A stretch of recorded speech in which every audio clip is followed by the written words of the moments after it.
మరోసారి బయటపడిన పాక్ వక్రబుద్ధి. భారత్ లో దాడులు చేసేందుకు ప్లాన్. పుల్వామా తరహా అటాక్స్ కు స్కెచ్.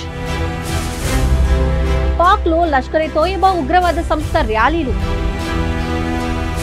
ఉగ్రవాద ర్యాలీలో పాకిస్తాన్ ఆర్మీ. నమస్తే, వెల్కమ్ టు ఆంధ్రప్రభ. నేను విద్య.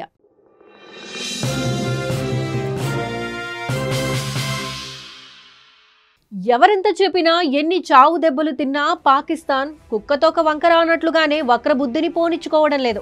కాల్పుల విరమణ ఒప్పందంతో భారత్తో కాళ్లబేరానికి వచ్చిన పాక్ మరోసారి వెన్నుపోటు పొడిచేందుకు రెడీ అయింది.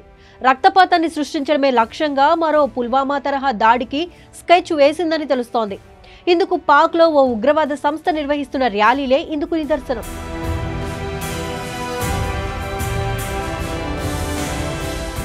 ముంబై ఉగ్రవాద దాడుల సూత్రధారి లష్కర్-ఏ-తోయబా చీఫ్ హఫీజ్ సయీద్ నేతృత్వంలో పాకిస్తాన్లోని పలు ప్రాంతాల్లో భారత్కు వ్యతిరేకంగా ర్యాలీలు జరిగాయి.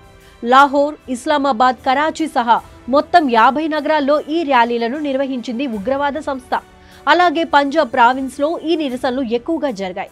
దీనిలో పాక్ మర్కజీ ముస్లిం లీగ్ పార్టీ కూడా భాగమవ్వగా PMML సమావేశాలు సమాఖ్య, పంజాబ్ మరియు సింధ్ ప్రభుత్వాల ఆధ్వర్యంలో జరిగాయి. Bharat most wanted terrorist Hafiz Saeed నిర్వహించిన ఈ ర్యాలీలో పాక్ మంత్రులతో పాటు ఆర్మీ కూడా పాల్గొనడం గమనార్హం.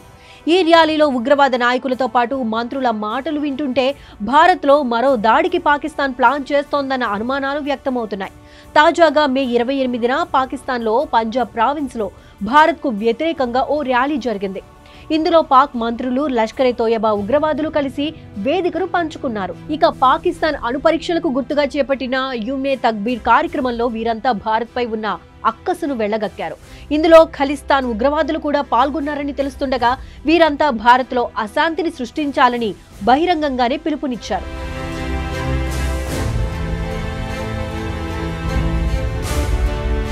మొత్తంగా హఫీజ్ సయీద్ మరోసారి భారత్ లో రక్తపాతం సృష్టించాలని రెడీ అవుతున్నాడనే అనుమానాలు వ్యక్తమవుతున్నాయి.